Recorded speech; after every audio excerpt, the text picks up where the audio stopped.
Welcome to Next Portable Console, the show that's about the games we take with us. I'm John Voorhees, and I have my two wonderful co-hosts with me, Mr. Brendon Bigley. Hey, Brendon. I love you were almost just about to stop at games. I could feel that. You were like, this is a show all about the apps. Oh, wait, no. The games we take with us. I love it. It's perfect. Exactly. Perfect. I've been doing that other show for way too many years. And, of course, we have Federico Viticci. Hey, Federico. Hello. We're not talking about apps. We're talking about Not strictly games speaking, no. and consoles and spending money. That's what we talk about here. Some games are apps. Not all apps are games. It's a square rectangle situation. Definitely. That's deep. Yeah. Okay. Definitely. Okay. We have, Federico, we have a lot of news, but, we should first thank everybody who watched our very first video episode of NPC. Because we put that up on YouTube last week. The reception was great. People seemed to really enjoy it. We got some very good feedback from people that we are taking to heart and doing our best to improve the show as we go. And before we dive into the news, I do want to say, Federico, how are things going with your portable GameCube setup? Beautifully. It's on my nightstand. I got a little handheld. I think you've seen it before probably. I got a little handheld tray thing where I can slot my Ally X, which I'm going to talk about in this episode, the Ashida Wii, and the Anodin 2 Mini, and my Nintendo Switch. It's like all four, handhelds on my nightstand. And I just love playing Paper Mario. Right now I'm playing Paper Mario and the Thousand Year Door on the Ashida. It's great. I love it so much. Great video game. Still a dream come true. So yeah, and I just want to also say thanks to all the people who listened and enjoyed the video and sent a nice comment about the craziness of the project. You're welcome. That was fun. Yeah, I'm rewarding everybody by having my background filled with trash this time. I love it. I love it. Nice. I love the Dragon Quest art book. Oh yeah, I want to say that was a gift from co-host of Into the Aether, Stephen Hilger. Thank you very much. Nice. Very nice. That and I think the Dragon Ball Z art book right next to that same situation. Great taste. We have a bunch of news to get so to. much, and we should immediately start with this new handheld PC by none other than Zotac. So you probably know Zotac from the GPUs, from the graphics cards that they make for PCs. Now, this was shown off before. John, remind me, was it shown off at CES? No, I think it was at Computex in June, right before WWDC, yeah. Yes, so the Zotac Zone, if I'm not mistaken, this is a 7-inch 1080p OLED handheld with 120 hertz refresh rate, 800 nits of brightness, and some really interesting features. Namely, just by looking at it, it kind of looks like a Steam Deck in the sense that it's, I believe, the first or one of the first handhelds that are bringing Steam Deck style trackpads to the PC market, which I think is immediately like a really interesting decisions because we haven't seen this sort of thing on other handhelds, and personally, the trackpads are not something that I use regularly on the Steam Deck. But Brendon, I wanted to ask you as a recent Steam Deck convert or Steam Deck, the return of the king. The return, so to speak, yes. So, do you use those trackpads? I do. Yeah, I do for some games. There are a couple of games here and there. So, I think the two spots in which they make the most sense for me. Number one are kind of older games that don't have controller mapping. There are certain situations where having the trackpads as the radial dials that you can set. You want to play Oblivion and you need to start the Oblivion you said it. I didn't menu. even have to say it. I love that. My brand is strong. I use the trackpads for Oblivion, obviously. And then also for games, like current games that are mouse and keyboard based. Similarly, using the left trackpad as a radial dial for letters on the keyboard and then using the right one as just a straight up mouse is really great. I've been playing this awesome indie game. It's like a tower defense roguelike Tetris mashup called Emberword a lot recently on the Steam Deck, and that runs like a dream if you map the trackpads correctly. So I'm in favor of trackpads on a device like this. It really just looks like the ROG Ally smashed into the Steam Deck. Like, it just feels like the perfect halfway point. It does look like that. Yeah. It does really look like that. The other thing, Federico, that I think is kind of interesting about this are those radial dials that surround the analog sticks, because those could be great for things like settings. I don't know if you'd use them in game so much, but they'd be a very nice, quick way to kind of get to things like brightness and volume, I think. Yeah, I'm curious about that. So I guess the idea for those dials is that you can sort of program them to perform different functions. Is that the idea? Like, I think so. They become little macro shortcuts for different types of settings. And Zotac, they've mentioned that the hardware is almost final, but they're still working on the software. And just like Asus, Lenovo, they're going to have their own launcher for PC. I forgot what the name is, Zotac something. But yeah, supposedly you're going to be able to program these functionalities right in the launcher program for this handheld. There's more. They have Hall effect sticks and triggers. Ergonomic grips, which I think is a really fascinating decision. There's a whole market on Etsy, and after Etsy, there's obviously like these companies on Amazon sort of copying the designs from creators on Etsy and reselling them for cheaper on Amazon. There's a whole market for comfort grips for the Legion Go, which I have and I love, for the ROG Ally, for some of the other like the One X player handhelds. Like, there's a whole market for these grips that you slot into the handhelds to make them more comfortable. And Zotac is saying that this is going to be ergonomic to begin with. So that's fascinating. And for me personally, of course, dual USB 4. Yeah, so, right. This is following in the footsteps of the Ally X and the Legion Go. It's going to have 2 full-speed USB 4 ports. So no Oculink, instead sort of embracing the idea of, well, if you want to use an eGPU, you can use a USB one. Nice. Yeah.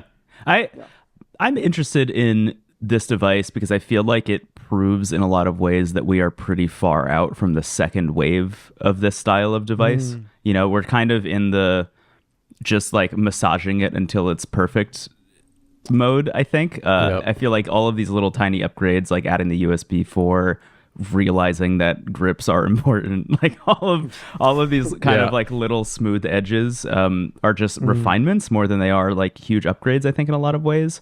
I'm still excited about, you know, what's coming down the line, but it feels like we're in a really good spot for people who have like really niche preferences about what kind of device they want without being overwhelmed, I think, by choice. I think there's like really only 3 or 4 that you would recommend to most people. And I think, honestly, I think this counts as one. If this comes out and performs the way they say it does, which, you know, that doesn't always happen, to be clear. We saw that with the MSI Claw launching and like just completely tanking. Oh my God. But, you know, if this performs the way they say it does, I think it's got a shot at being something that people could go to instead of the Steam Deck or the ROG Ally. Or if they can't decide between the two, this is also a great choice. Yeah. And it seems like obviously part of the problem that we're getting all these iterative updates is that the new systems on a chip with RDNA 4 are like a long way out at this point. AMD, they're working on, like, they're going to roll out RDNA 3.5 later this year, and they're going to do so on desktop. Like, we don't even know 3.5, even with those marginal improvements, when and if it is coming to these mobile devices. So RDNA 4, like, that's going to be Steam Deck 2, I want to bet at this point, proper Steam Deck 2 territory. So probably at least a year, if not 2 years away. And so I think it makes sense in the meantime for all these companies to come in and say, well, what can we do? So OLED, dual USB 4, more RAM, faster RAM, Wi-Fi 7. This thing does not have Wi-Fi 7. It's one of the things like it doesn't have Wi-Fi 7. It tops out at 16 gigs of RAM instead of 24 like the Ally X, for example. That's an interesting choice. I think if anything, that's a little bit of an orange flag about what this might perform as once it's out, but we'll see, I guess. But OLED, you know, it sort of compensates for that to an extent, you know, and also it has a selfie camera. Yeah, that's weird to me a little bit, but I guess, you know. Well, that's the reason we're doing video chats. That's the thing I'm most excited about. The selfies. Yeah. You want to do your Zoom calls while you're playing. I'm going to record this show with the Zotac Zone. Zotac Zone.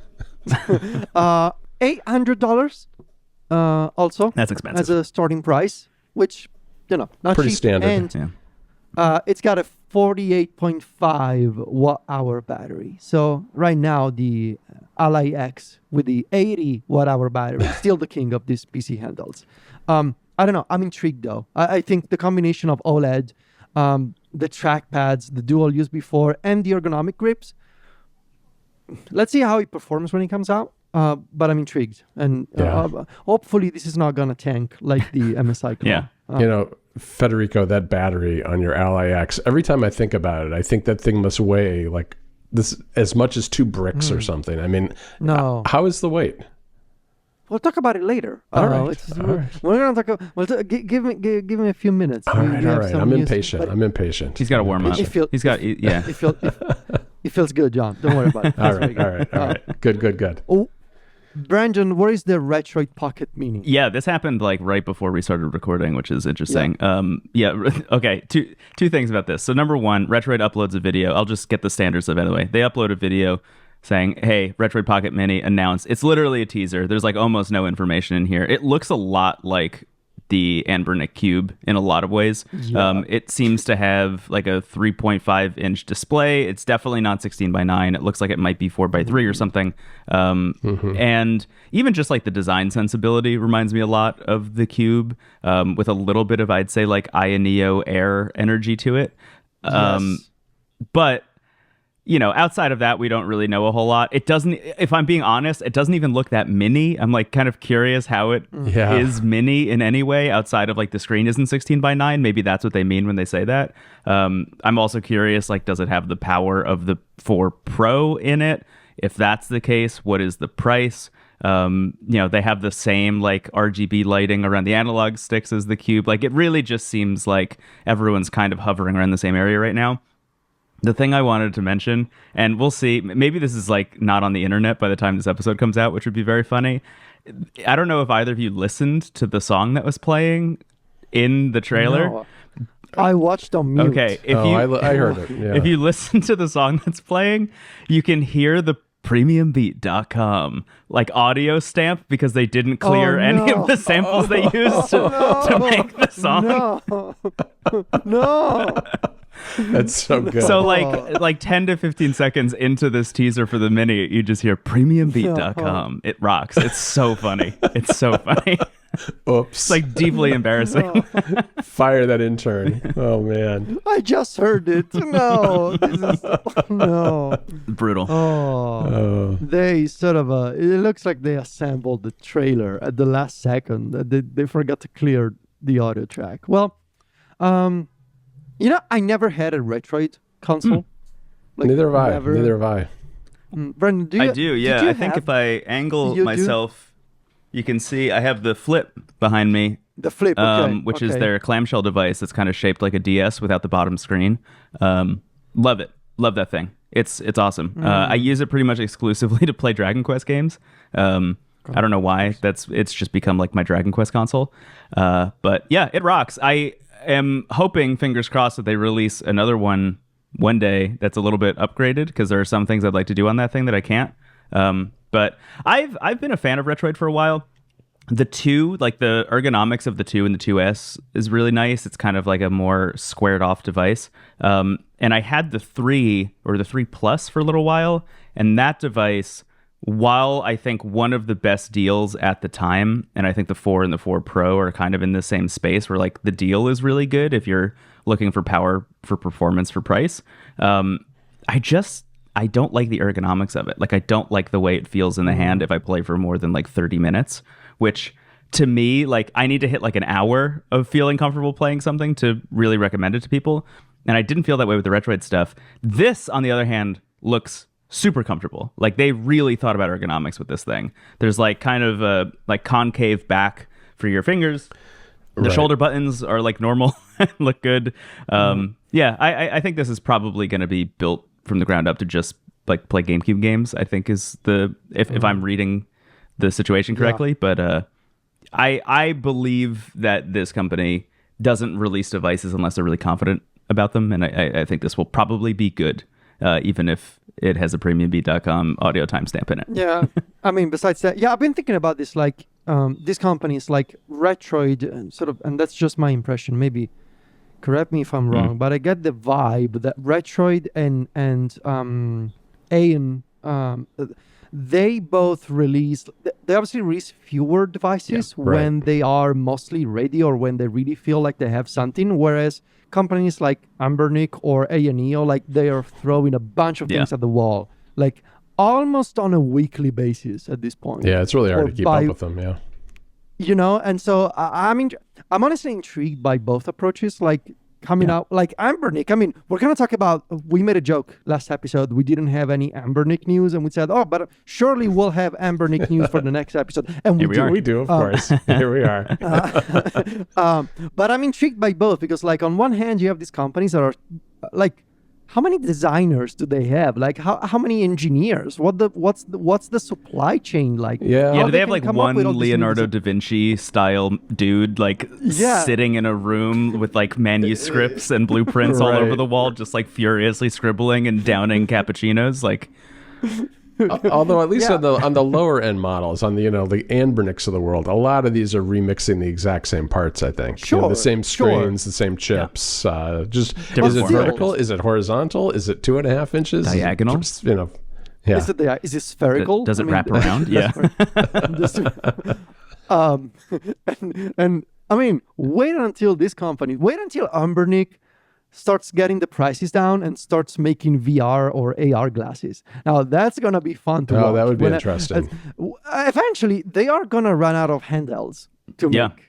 Like eventually it's gonna happen, right? Yeah. I'll give a quick shout out to YouTuber Aiden Walls, who posted a video about. I was about to say this. Posted a video on his channel the other day, at least at the time of this recording. This is a guy who used to cover drones on his YouTube channel and watched as the drone market, like the consumer and prosumer drone market, started to shift from the kind of known quantity companies to a lot of almost like Anbernic style Chinese manufacturers, just making as many as they possibly could for as cheaply as they possibly could. And every device had a little trade-off, but they were just like throwing as many things at the wall as they possibly could. And he was talking a little bit about like, okay, what's the future for a company like Anbernic though?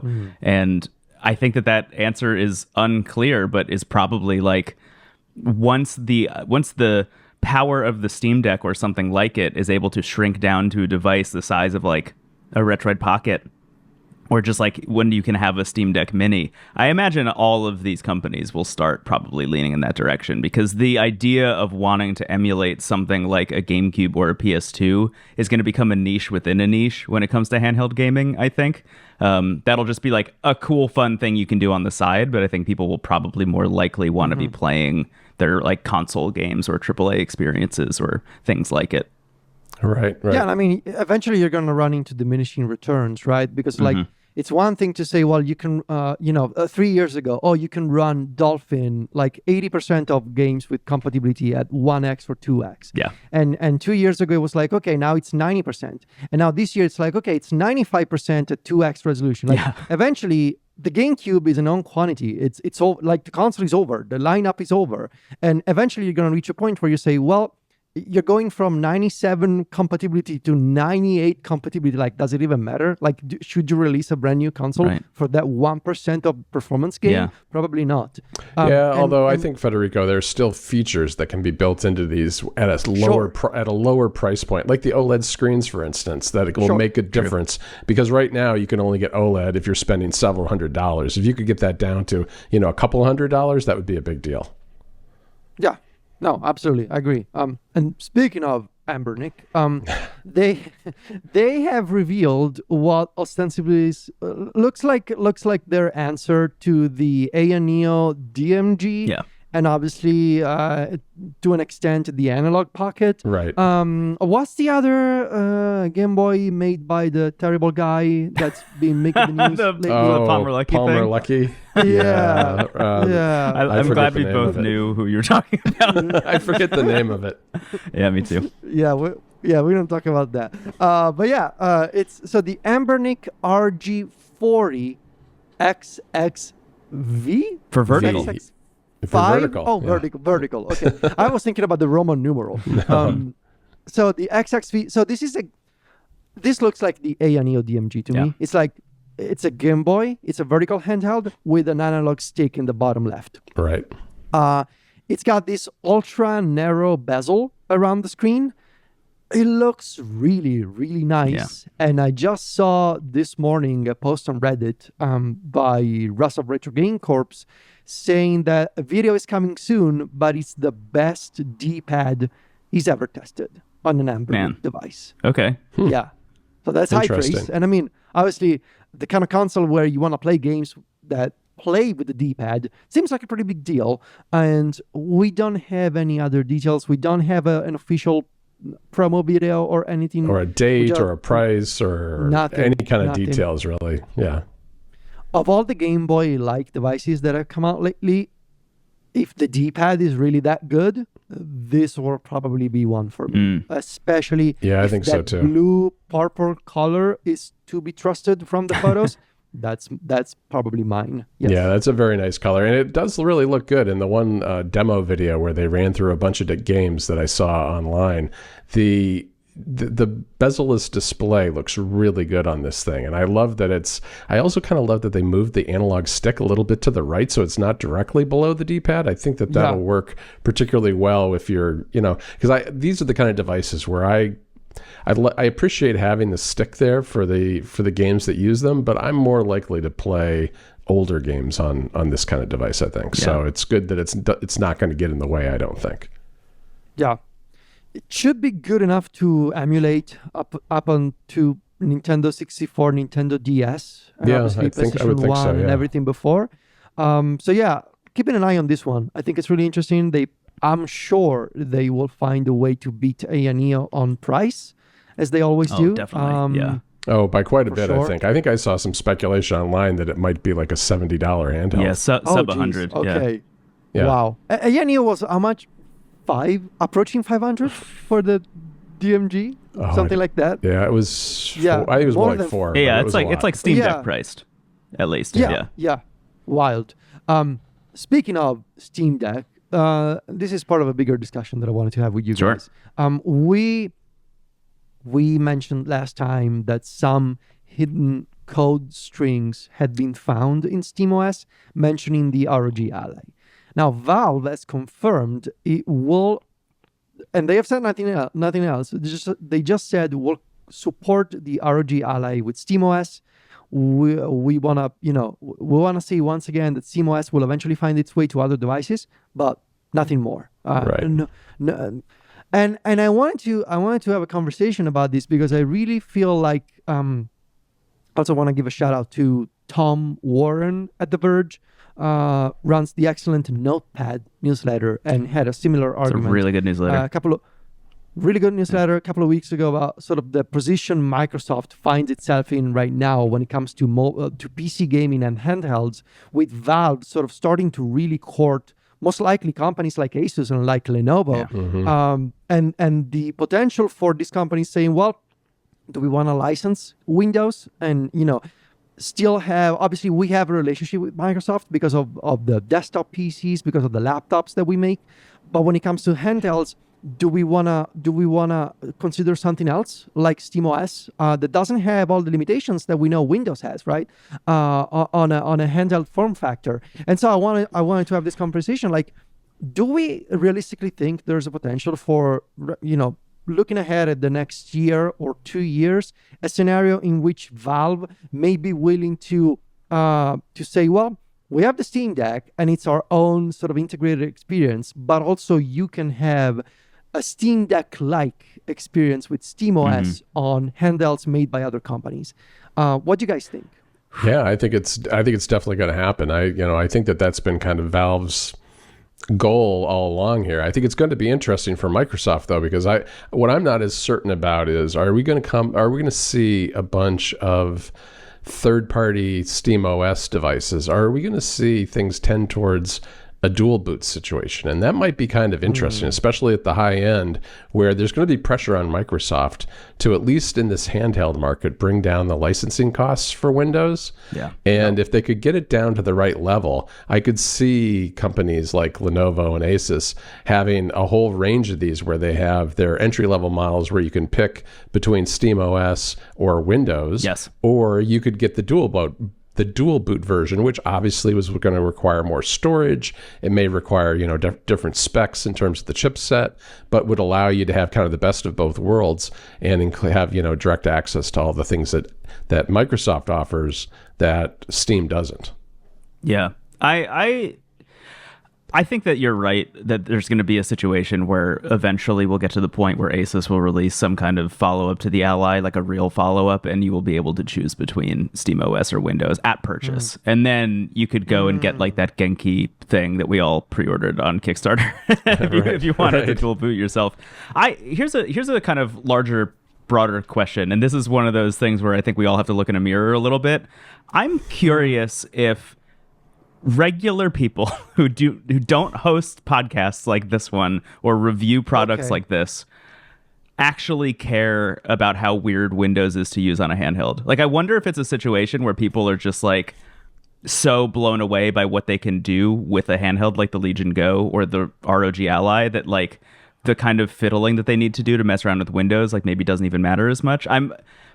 We are all very particular about those kinds of things, but I'm kind of curious if that's as widely considered a problem. I know like Phil Spencer has gone on record, for example, and says like, we need to fix this. Like this is definitely a problem and we need to make it better. And in my own experience using the Legion Go, I wish it was better. But I am curious how much people care about that. I think the bigger thing, and you both touched on this, is really just the licensing cost. Like, regardless of how consumers feel about it, I think it's going to come down to, does ASUS want to license Windows? Because that's obviously going to be expensive. I mean, in terms of like, what do regular people think about this stuff? Just in the past week, I've had two completely opposite experiences. I've had one person in our group of real life friends just casually mentioned that he wanted to buy a Steam Deck. Like, and this is like a person younger than me who has a Nintendo Switch and a PS5. He's obviously into video games, and we were talking about Tears of the Kingdom, as you do. And he just said, I think I'm gonna, saving a bit of money because I want to get a Steam Deck. Because I really, and the argument was like, I want to play PC games, but I don't want to buy a laptop. Like, that was sort of the idea. Yeah. Yep. That's where a lot of people go. And that's where a lot of people go. I mean, look at Brendon and the Steam Deck Renaissance. This guy rediscovered the Steam Deck, and eventually got a mini PC. We'll talk about that at some point. Yeah. But 3 days ago, there it is. I went to the mall, and there's this Italian chain of like an electronics store called Media World, or Media World, as we say in Italy. Oh, yeah. And they had renovated their video game / gamer corner of the store, and they had a whole section of the gaming area dedicated to the ROG Ally. Interesting. And there were kids. There were like 13, 14-year-olds like checking out the ROG Ally and being like super into it. And I believe that like the demo station had been set up with like, I don't know, some Call of Duty game. And I believe there was one of the PlayStation ports for PC running like Horizon, I think, on the ROG Ally at low settings, I'm sure with FSR enabled. But yeah, like, I don't know.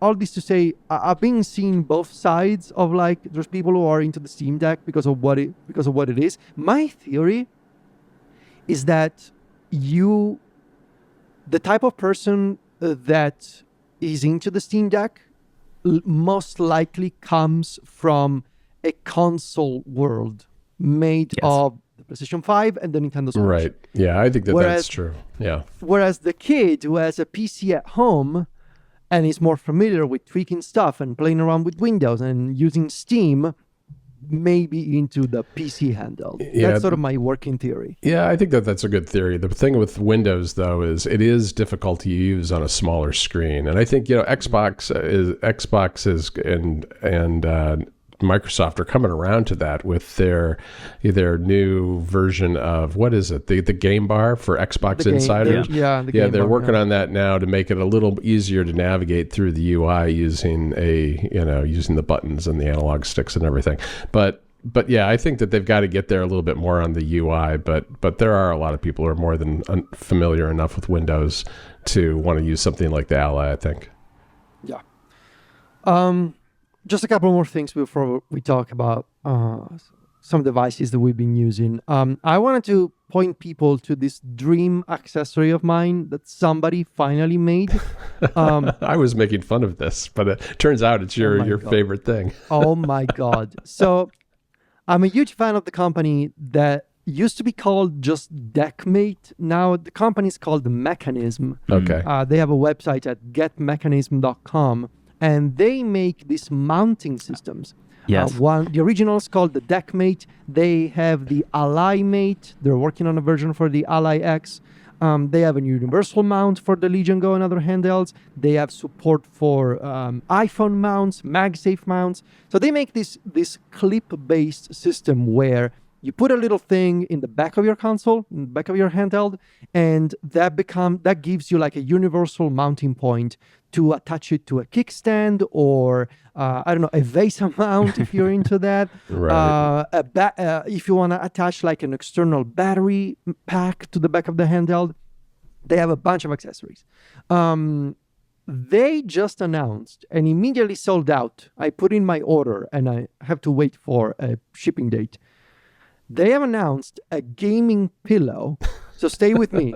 It's like a bean bag. It's like a tiny bean bag chair that you put on your lap, so that if you want to play with handhelds at night, in bed, you can place this thing on your lap, and it's got a mounting system for your handheld, so that you don't have to hold the handheld with both arms stretched out.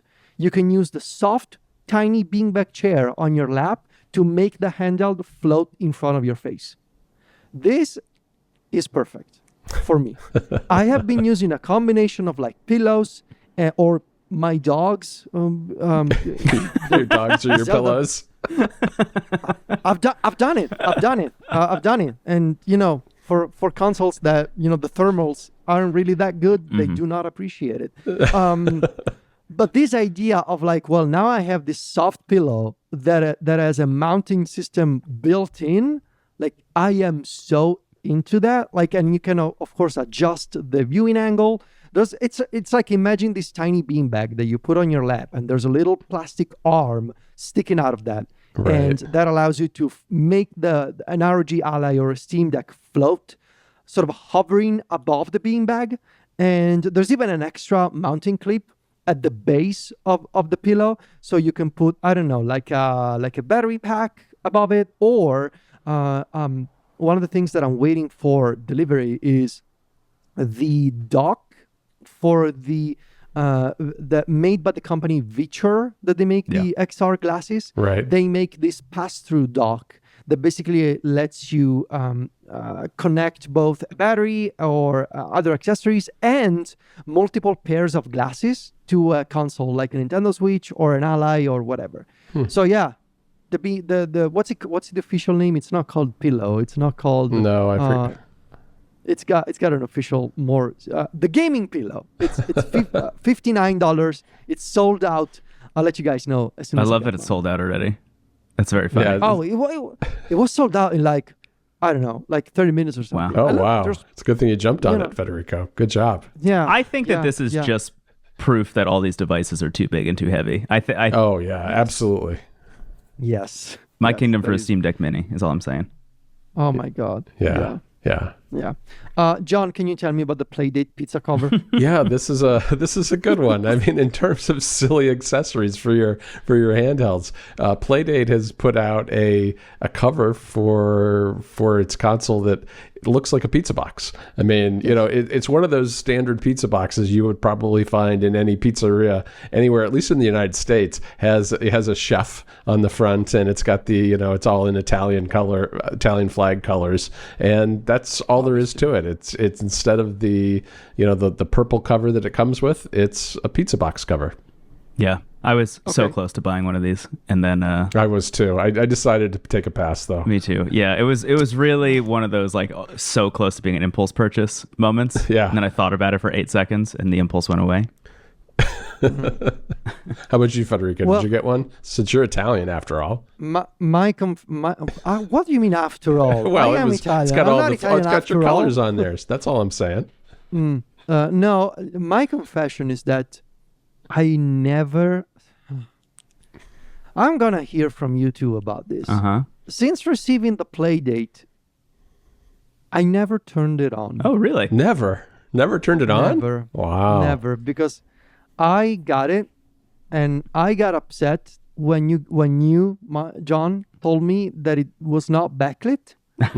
And I remember I was annoyed and like I never turned it on. I never set it up, is what I'm saying. I have it in my I have this drawer, more like this shelf actually in the living room with where gadgets go to die. Well, no. It's like where the nicer gadgets go. So there's the Playdate, the Analog Pocket, the Pikachu Nintendo 3DS. You know, the nice looking stuff. Yeah. So it's still there. I never turned it on, and maybe I should.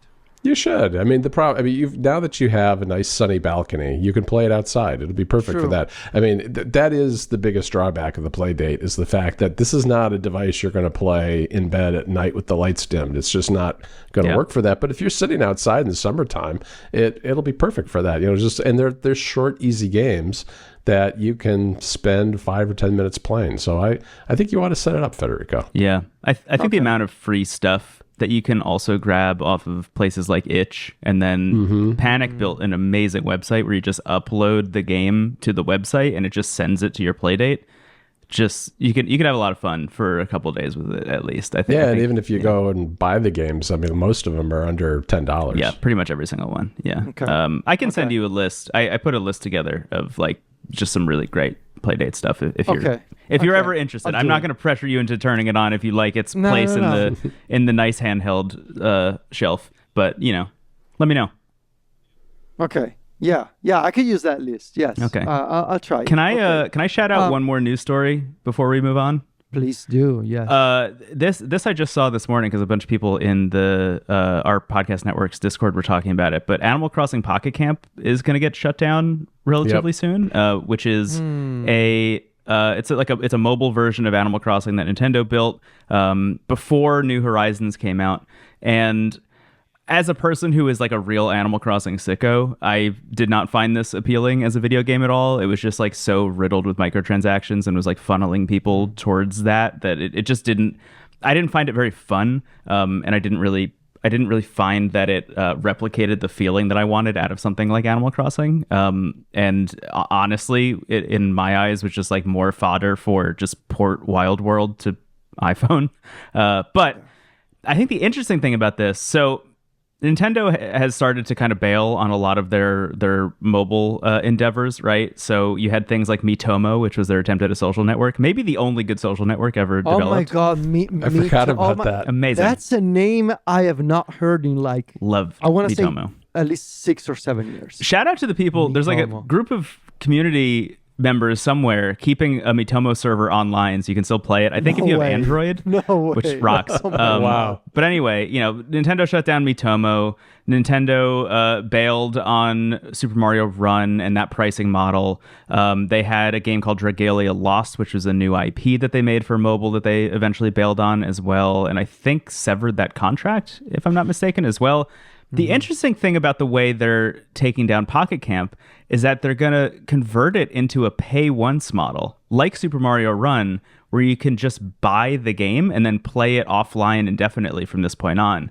Because like most Nintendo mobile games, you needed to have an active internet connection to play them. Even the ones like Super Mario Run, which for some reason needed an internet connection despite being a single player offline video game for the most part.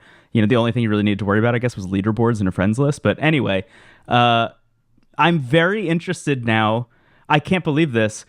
It just feels like a complete 180 for me. I'm very interested now in playing Pocket Camp if I only have to pay $5 and I don't have to worry about microtransactions ever again. Like if they're taking all these servers online and removing all of that stuff and I could just unlock it all in game, now Pocket Camp is appealing to me. And I'm curious to see if other people feel that way when this happens and if that changes Nintendo's mind about the way they're going about mobile games right now.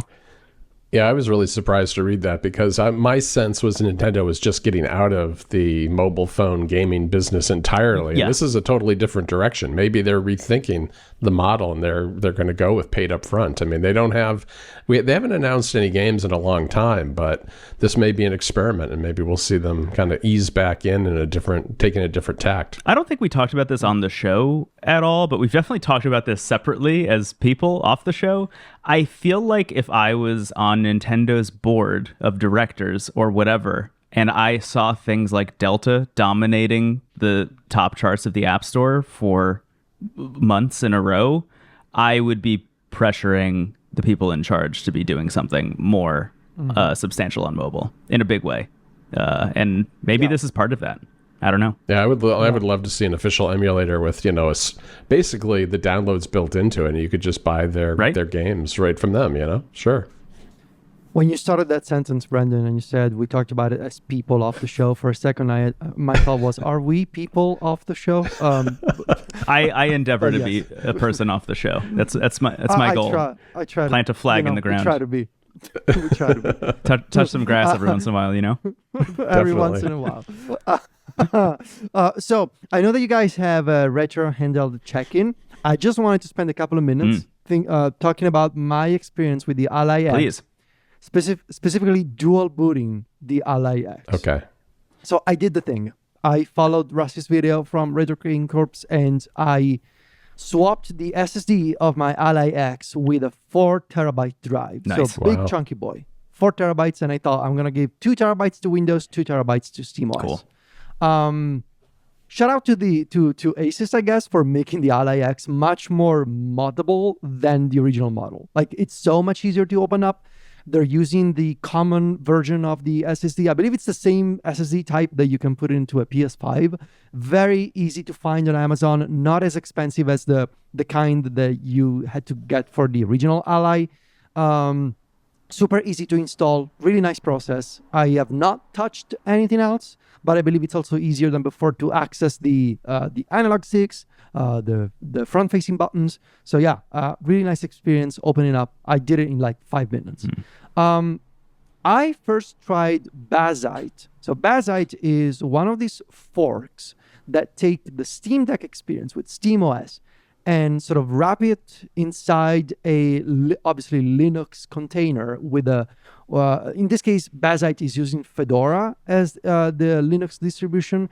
There are other SteamOS-like distros, or a popular one is Nobara, I believe. Bazzite seems to be at the moment like the most popular one and the one that most people are installing, and therefore development is very active. And before the Ally X even shipped to customers, somehow Bazzite was already good to go for the Ally X. Don't ask me how. In any case, I first tried Bazzite months ago on the Legion Go, and I had to revert to Windows because there were so many just tiny annoyances. I remember one system update, and this is toward the beginning of 2024 that I did it on the Legion Go. One system update sort of made my Legion Go unbootable. I don't know what happened to BIOS. Yikes. Like, what? Yeah, I could no longer boot into SteamOS. So I was very skeptical of like, do I really want to do this again? But I was reading on forums and on Discord that Bazzite had really improved since 4 or 5 months ago when I last tried it. And I can tell you guys, I've been using this for the past 2 weeks, or actually even 3 weeks. And it's been very, very enjoyable. So, first of all, dual booting on an Ally X, doing the whole procedure, much more intuitive than a Legion Go, because ASUS, they have this feature called ASUS Cloud Recovery. So you don't need to previously clone your drive on Windows and make a clone copy. You just remove the SSD, put in the new one, and then you reinstall Windows from the BIOS, from the cloud. Oh, that's really nice. Yeah. Wow. It's really convenient because you don't need to, obviously, you got to back up your data. Yeah. But as I was starting with a mostly empty Ally X, I didn't have to back up anything. You just reinstall Windows from the cloud. You do a round of system updates, make sure you have the latest drivers, make sure Armory Crate is good to go.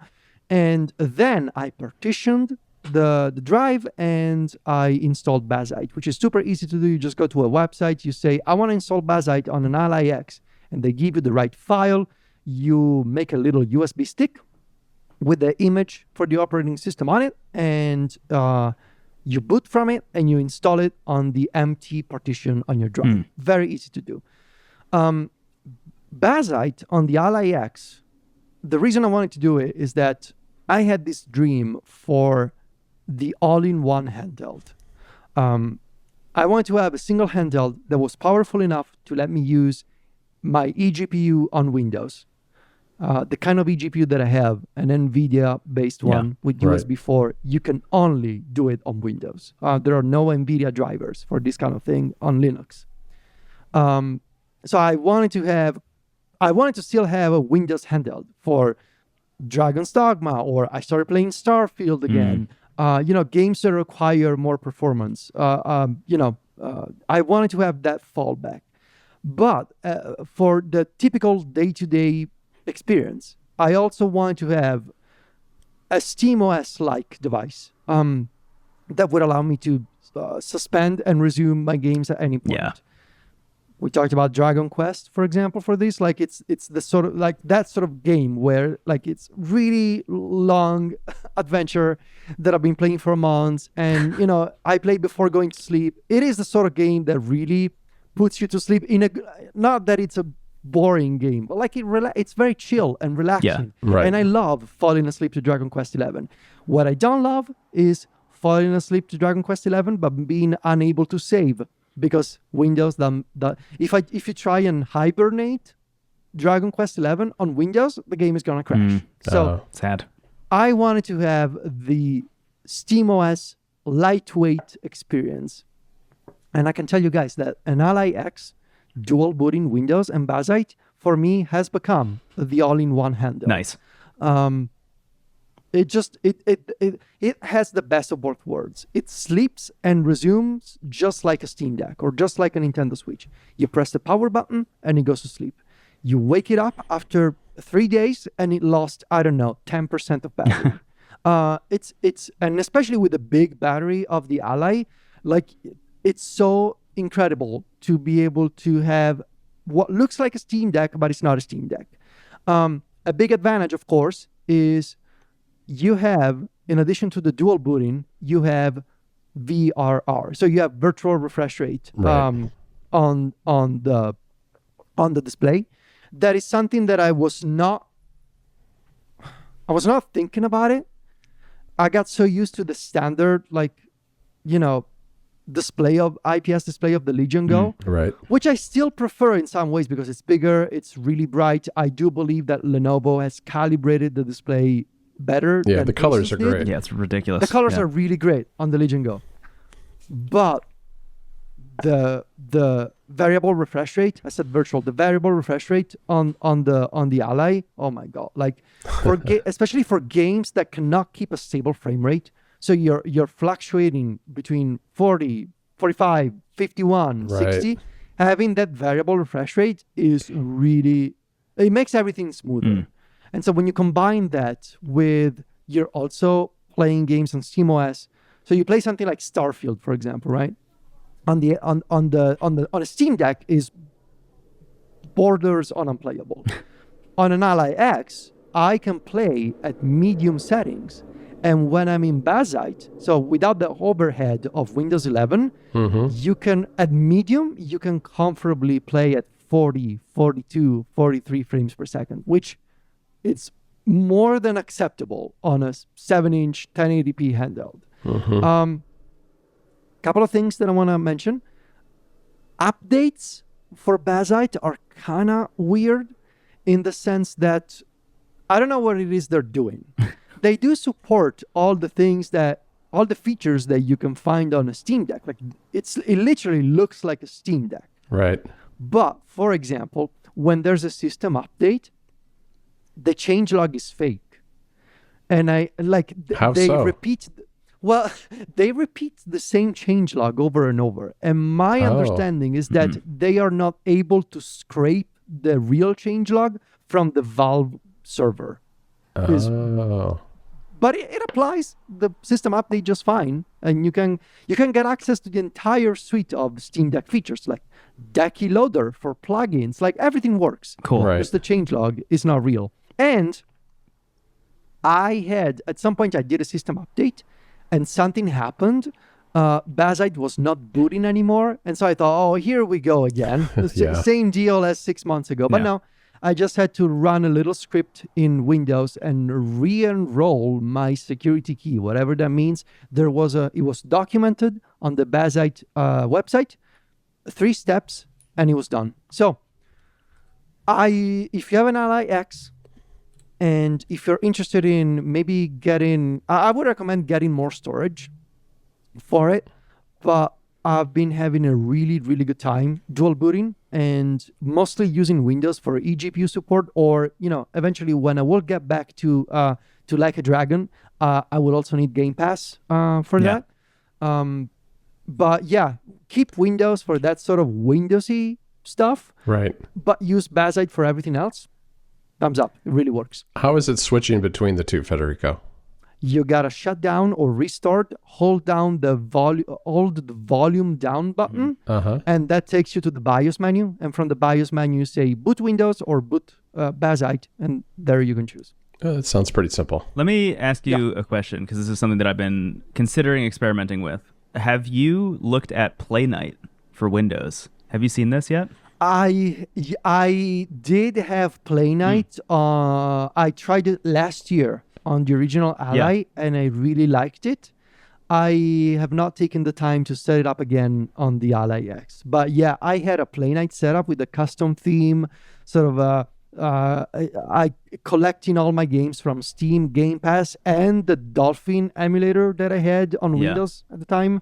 Yeah, Play Night is really cool. And like you can launch it and log in, and it's like it's much more stripped down intuitive UI than just seeing your Windows desktop. Yeah, I was going to say, it's probably worth explaining to people what exactly Play Night is. So Play Night is basically a front end for Windows gaming. And it will, as Federico was just mentioning, it will take all of your games from Steam and the Epic Games Store and itch and pretty much every store that you can think of, EA, Ubisoft, all those places, will show them all in a front end that feels, or can feel, depending on what theme you choose, very similar to SteamOS and big picture mode. But it also has the added capability of taking all of your ROMs from every emulator that you have installed and displaying those alongside all of those other games. And you can also boot directly into it. So as soon as you turn your Windows PC or Windows Handheld on, it will just open Play Night and you won't have to mess with Windows at all.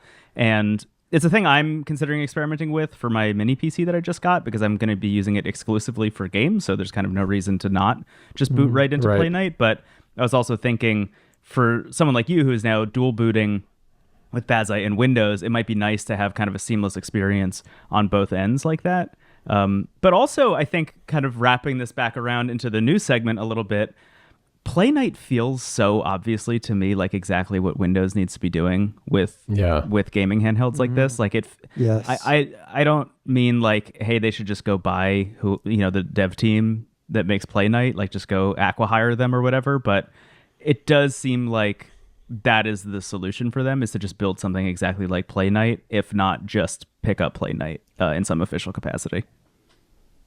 I agree.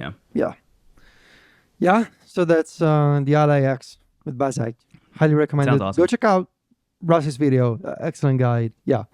Okay, you guys, tell me about these retro handhelds that you've been using. Yeah, let's start with the Odin 2 Mini with you, Brendon, and then we can talk about some of the cheaper retro handhelds that we've been experimenting with. Sure.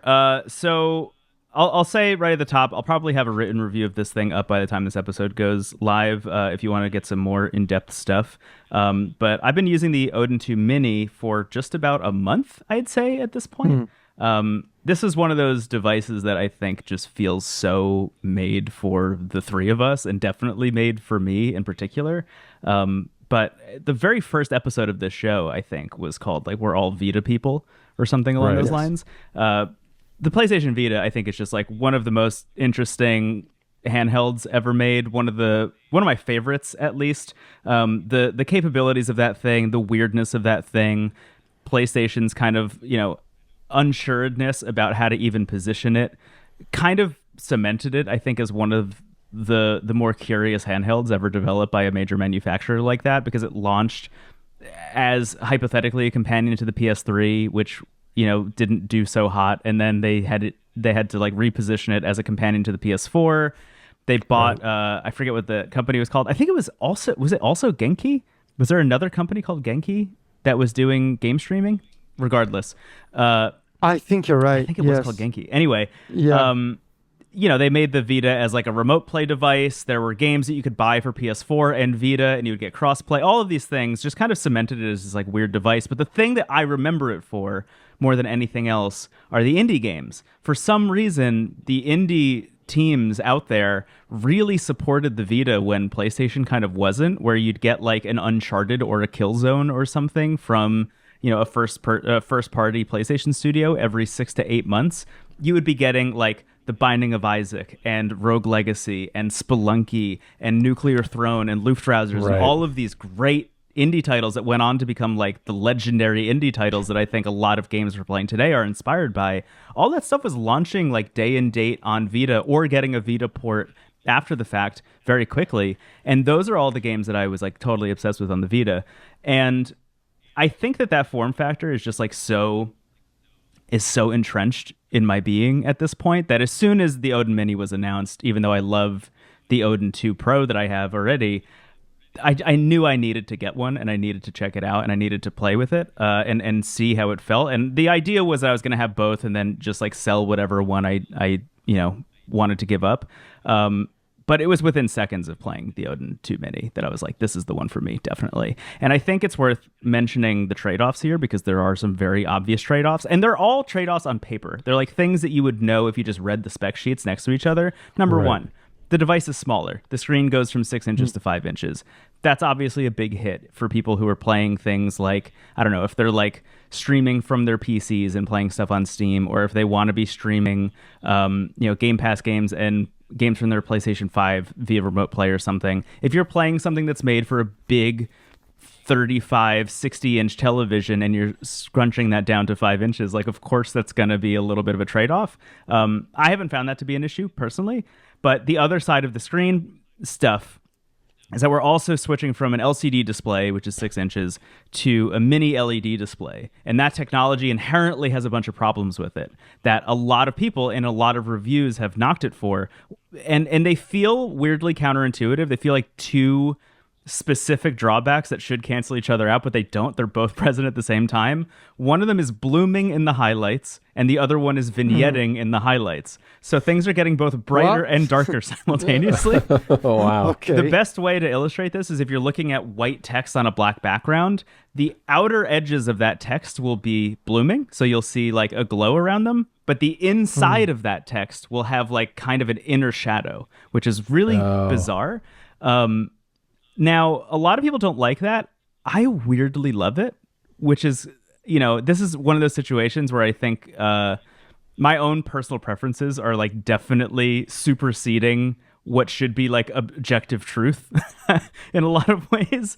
But when I look at this display, first of all, it is so bright. It is so beautiful. It is like one of the more beautiful displays I've ever seen that's not an OLED display. But on top of that, having these weird imperfections does harken back to something like an old CRT to me, or kind of has the characteristics of something like an old lens that you're putting on a modern camera, when you get like weird kind of bokeh lines, or, you know, like kind of swirling bokeh in the background of a shot with an old lens. I feel like this screen has that same kind of character to it, where it just feels distinctly like the Odin 2 Mini and unlike anything else I've ever used, which I find really interesting. The other big trade-off is the battery, which goes from 8,000 milliamp hours to 5,000, which is another pretty steep drop here. The thing about that for me is that, and John, you know this, and Federico, I imagine you know this as well too, now that you've been using your Odin 2, that 8,000 milliamp hours in the Odin 2 is like a miracle. It's like, it feels like it shouldn't exist, and it's the way I describe it in my review, and I want to say it again here. It feels like an e-ink device that can play PS2 games in terms of how long the battery lasts. It's overkill, but it's nice overkill. Yes. It's one of those situations where you could sit there and play a PS2 game at 1080p in widescreen mode with a bunch of other hacks enabled for like 3 hours, put the Odin 2 to sleep, wake it up 2 days later and do the exact same thing and not have charged it at all in between. Like, it feels like a miracle. Dropping that down from a miraculous battery life to one that's a little more standard, that I feel a little bit more like, oh, when I'm done playing it, I should probably plug it back in and charge it again, isn't really that much of a drawback to me personally. I could see why it would be to people who already have the Odin 2, because the Odin 2, again, is kind of a miracle machine. But if you don't have one, the idea of charging your device every day is not like completely out of the norm. I think that's pretty much how every battery powered device on Earth works right now. So I feel like that's not as much of a trade-off to me. So what I'm left with when you think about, those two things being like the major trade-offs, the screen and the battery life, what you're left with is a device that is as powerful as the Odin 2 or the Odin 2 Pro, depending on which one you get, because there's an Odin 2 Mini Pro as well, which is actually what I bought. You have a device exactly as powerful as that. It's the exact shape as the PlayStation Vita, but it's more ergonomic because it has actual shoulder buttons this time, instead of just having L1 and R1 and then needing to use a back pad for L2 and R2, like on the original Vita. You have actual shoulder buttons. And it does everything that the Odin 2 can do. So it's just a smaller, more portable version of the Odin 2. And that's all I really needed. I think, as I've said already like 3 times on this episode, the smaller these devices get, the better for me. I think there is obviously kind of like a terminus point where making something smaller will start to impact ergonomics and portability. And I have seen some reviewers talk about that with this device in particular, saying that this doesn't feel as good in their hands as the Odin 2 does. And I totally agree with that. But the big trade-off here for me is that I don't feel precious about throwing the Odin 2 Mini in my bag that I bring to work every single day, whereas the Odin 2 proper is like Nintendo Switch size or like Switch Lite size, which is just big enough that I feel like I should throw it in a case, or I feel like I don't want to bring it at all because it's a little bit too cumbersome. It's a little bit too big. The Odin 2 Mini is like, it's like nothing. I mean, it's about the size of a Retroid Pocket 3, but feels better to hold than a Retroid Pocket 3 and is much more powerful, which is wonderful. So for me, personally, the Odin 2 Mini is like it. It's like the device. It's going to take a lot for me to want to replace this with anything else. I think it just feels like such a weird lightning in a bottle moment for me in particular. Like, this is my dream device that somebody made. So I don't really have anything else to say about it outside of like, it is perfect for Brendon Bigley, and it might be perfect for you if you are also Brendon Bigley. And if you're not, you need to do some thinking about it. I will say a couple things. I've been using it for streaming a lot. It is great for that. I just started trying to use it via Moonlight as well, so I could stream from my new mini PC and play Steam games on this thing. And now I'm like, is the Steam Deck renaissance over? Because I could just play everything that I was playing on the Steam Deck on the Odin 2 Mini, and it works like beautifully, which rocks.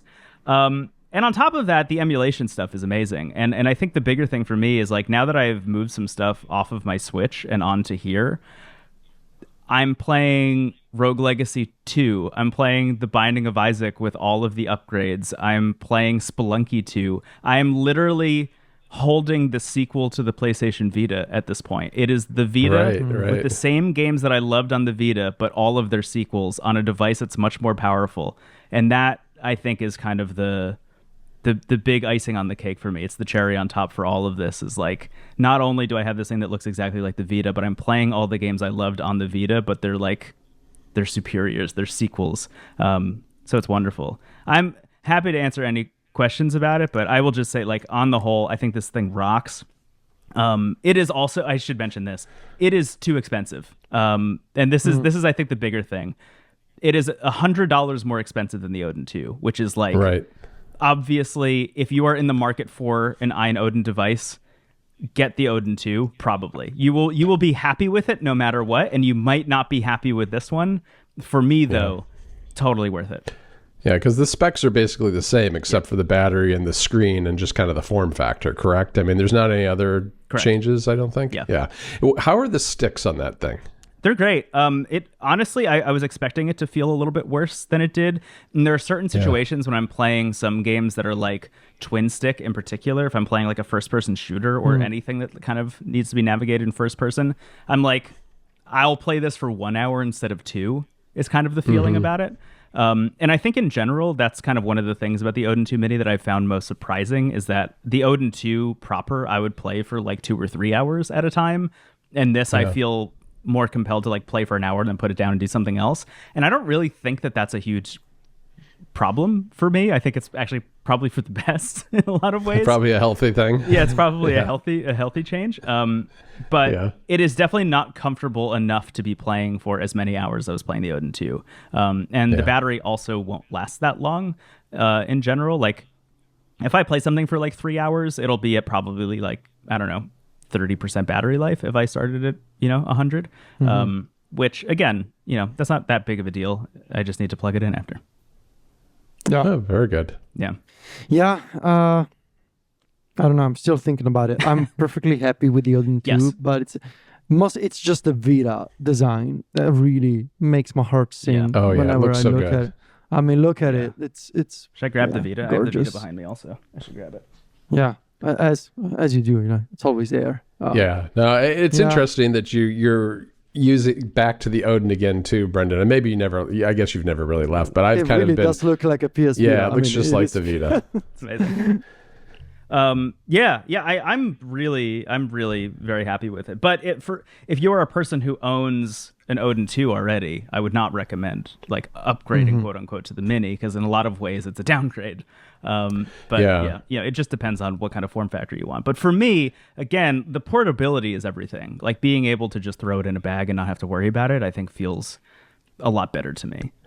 If a hypothetical Odin 3 came out and had a mini form factor, then I think that would probably be the one I go with. But I'm not probably going to go with it myself. But it is really tempting. I love the way it looks. I love how they just kind of echoed the Vita with it. Yeah. It is surprisingly more comfortable than I thought. The other thing that I should note, and this is a thing that a lot of reviewers have mentioned, the thermals do feel a little weird. It does get a little bit hot to the touch when you're playing some like heavier stuff. Thankfully, kind of true with anything. Yeah, anything that size seems to be that always is an issue. There's a lot of ventilation on it. Like if I'll hold it up to the camera for those of you watching the video version, but on the back there's like a big fan grill and then a bunch of intake fans on the top. So like they really did think about the ventilation a lot, but it still gets a little bit hot to the touch. Nothing that feels like uncomfortable while I'm playing, and especially while I'm streaming, like you don't feel it at all. But if I'm emulating something like from the Switch or whatever, you'll start to notice it after 30 minutes or so. Right. Yeah. Well, guys, I have a tale of 3 handhelds, 2 of which are kind of a fail, and one of which I enjoy. And I want to get Brendon's perspective on this too, because I think we've got a lot of overlap here. But great. I wanted to start with the Powkiddy V10, which is this little device in purple. Nice. All right. Oh, it looks so good in the purple. I love that. Yeah, it really does. It looks different than it does online too. It's a little bit lighter, I'd say, overall.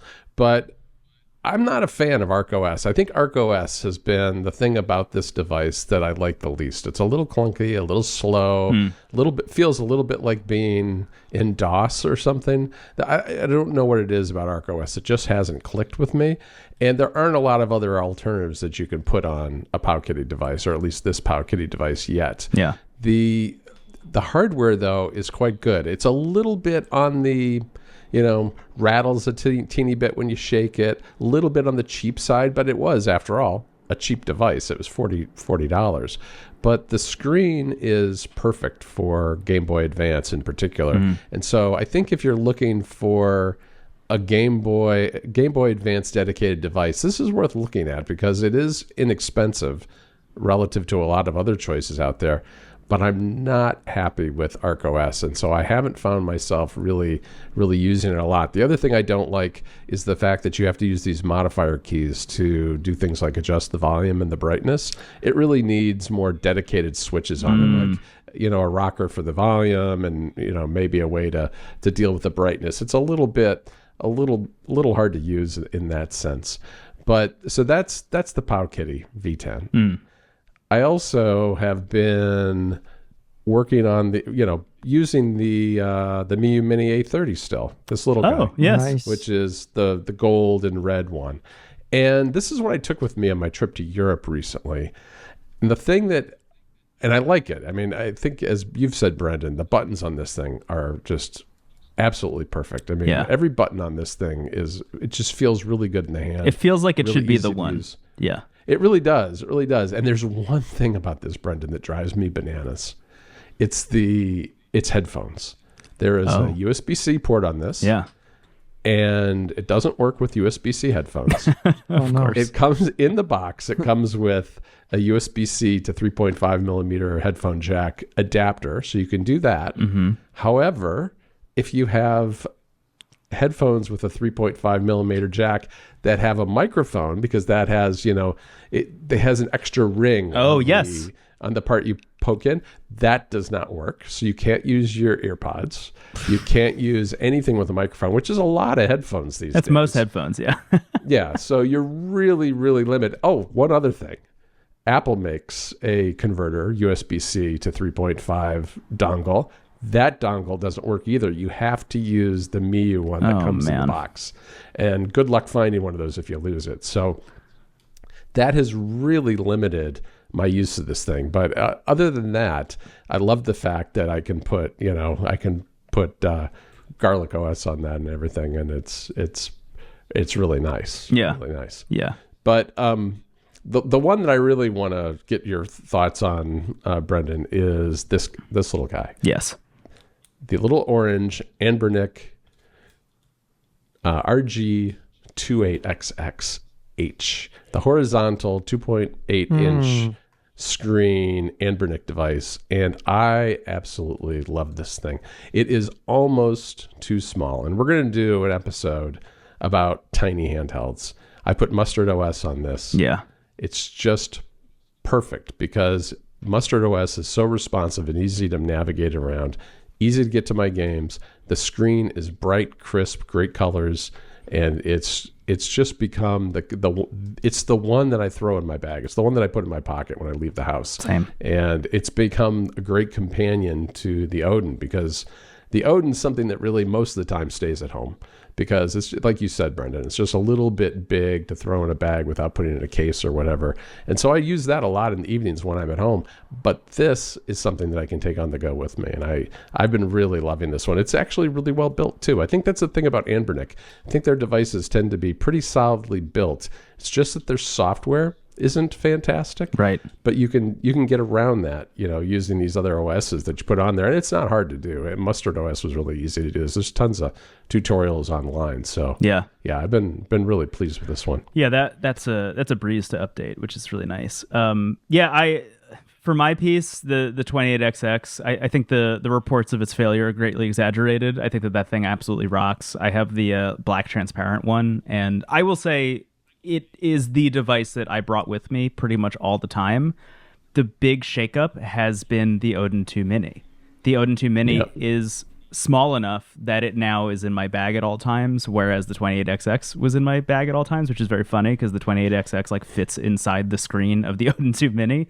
But the Odin 2 Mini just became kind of my everything device in a lot of ways, and now all of the Game Boy and Game Boy Advance games that I was playing on those devices, I'm now playing on the Odin 2 Mini instead, which is kind of weird, and I think probably not what most people are buying the Odin 2 Mini for, but it really hit that portability factor for me. That said, there are days where I'm not bringing a bag with me, and I'm just hopping on the subway to go see a movie or something, and I don't need a bag or whatever. The 28XX is the device that is still going in my pocket when I'm doing those kinds of little trips, which is really nice. Yeah, I love that thing so much, and I think you got it on sale, and I also got it on sale. I think I got it for like $35 or something, and that that price is an absolute steal. And we should probably talk about this more in a future episode, specifically about micro devices. My one thing about this one that I'll just shout out in case people are curious about it and they read some reviews about the buttons, they are about as small and as bad, for lack of a better word, as people say. The thing for me is that I'm playing mostly like Pokemon on it. And if you're playing mostly Pokemon, the D-pad and the A and B buttons are fine, and you don't need to worry about the shoulder buttons at all. And that makes it totally usable. Yeah, I agree with that. I mean, these buttons are too small. And you look at the device, and it looks like they could probably have made them a little bigger, I think. Maybe it would have been a little too close to the edge, but they're not perfect. But for this size of a device, I'm not looking for perfect. For that kind of thing, for nicer buttons, I'm using the Odin basically. Yeah, I'm eager for Anbernic and Powkitty and Miyu to like give this whole genre of device another shot. I think a second version of all of these things would really go a long way. And Miyu is actually known for doing this, like just releasing revisions of devices that they have. Right. So I would like to see them do that with the A30 at the very least. But knowing Anbernic, 2 weeks from now, they're going to have a follow-up to the 28XX or something. So excited. It's going to happen. Just every NPC episode, there's a new one. It's still there will be. There'll be another one in 2 weeks. Yeah. Cool. Well, guys, I think we did it. That's another episode. Yeah. Good one. More handhelds. Good one. Yeah. John, where can people find us? Well, they can find Brendon over at wavelengths.online. And they can also... Did I get that right? Yeah. Okay. Yeah. I almost forgot your website. On wavelengths.online and, of course, on Into the Aether. You can find me and Federico over at macstories.net. We are all on social media. Brendon is Brendon Bigley in most places. I'm John Voorhees in most places. And Federico is Vitici in most places. We will see everybody in another 2 weeks. Talk to you later, guys. Bye-bye.